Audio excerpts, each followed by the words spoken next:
In this video, we're going to determine the zeros and the multiplicities of the function when our function has been written in factored form instead of standard form.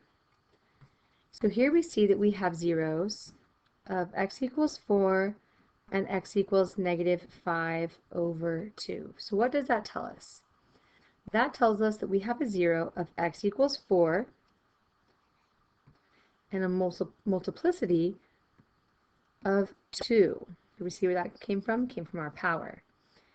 And that we also have a zero of x equals -5/2 that has a multiplicity of 3. And again, we're getting that from our exponent. Now here we have an even multiplicity, and on our second one we have an odd multiplicity. So because we have an even multiplicity, what that means is that we're going to have a touch point. Let's create just a little bit more space here. Just scoot that over.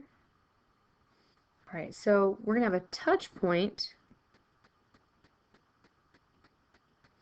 at x equals 4, and we're going to have a cross point at x equals -5/2. So what does that look like?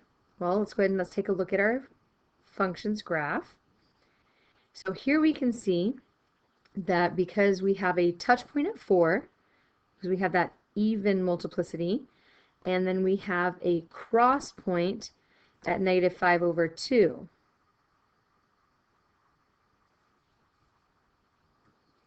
And so we can see that determining the zeros and the multiplicities of the function when our function's been written in factored form can actually be quite easy.